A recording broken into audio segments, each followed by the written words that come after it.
A violent evening in St. Louis last night. What we know this morning about a fatal crash and a deadly shooting. 9 confirmed tornadoes. I'm breaking down the summary of what we had on Thursday and what our quiet weekend has in store. Anything that we can do to try to ensure that we have the right number of officers on the street. More time on the clock for St. Louis cops. Why the department is considering extending shifts for officers. Today in St. Louis, Weekend Edition starts right now.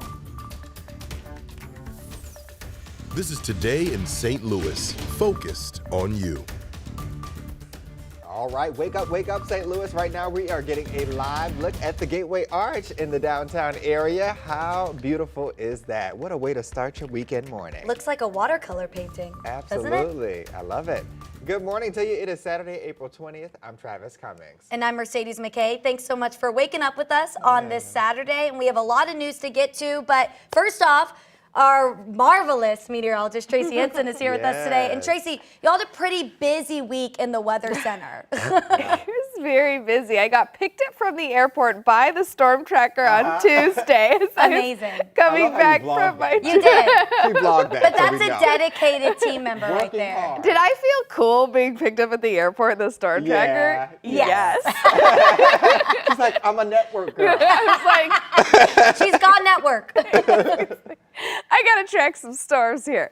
Now, Thursday was really our active day. Tuesday ended up being a bust. But Thursday, 9 confirmed tornadoes. No injuries, no deaths. It's wonderful news. This all happened between about 5 and 7 p.m. They were between a 0 and a 1. That EF1 was the one that did go down Brookdale Farms in Eureka. They were all quick spin-ups, nothing very long. They were all under 10 minutes. There was a lot of damage, though, just from even just winds unrelated to tornadoes with those storms that came through. 44 degrees outside. It feels like 40. Enjoy this crisp weather. Don't worry, we'll be sweating in no time. Through the rest of our day today, we're going to make it up into the upper 50s. We're going to have a good mix of sun and clouds out there. We'll have a very light breeze as well.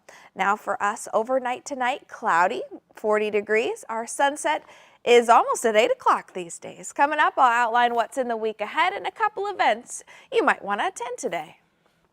Tracy, thank you for that first look. New this morning, we're following a deadly overnight shooting in St. Louis City. It happened here at the intersection of Aldine and Spring Avenues. Police say a 29-year-old man was shot multiple times, including his arms, legs, and head. Right now, we're waiting to learn more information from police. Also new this morning, a man is dead after a crash here in North City. That's at North Broadway and Hall Street. So we're looking at Adelaide Avenue. Police say just after 12:30 this morning, he was struck by a vehicle and killed. It follows at least a dozen deadly crashes in the city this year alone. Our newsroom is working right now to learn more about this incident.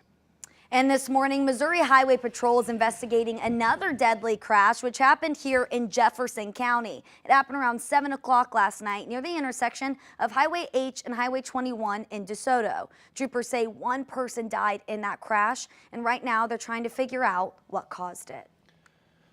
And this morning, we're working to learn more about a North County shooting that left a young boy in the hospital. County police say just before 6 p.m. yesterday, a 4-year-old was shot in the leg. He was taken to the hospital with minor injuries. We'll bring you the latest updates once we know more from investigators. And this morning, St. Louis police could have a new solution to downtown crime. They're considering extending officer shifts from 8 hours a day to 11. Yeah, and this comes as the city says it's dealing with a major officer shortage. Our Brent Solomon obtained some internal memos from the department and brings us an inside look at the proposal. 5 on your side has learned St. Louis police are considering different options. One includes 4 days on and 4 days off. Another involves officers rotating the weekends they work. There's also a proposal to allow officers to work 6 days in a row, with 2 days off initially, then 3 days off in between.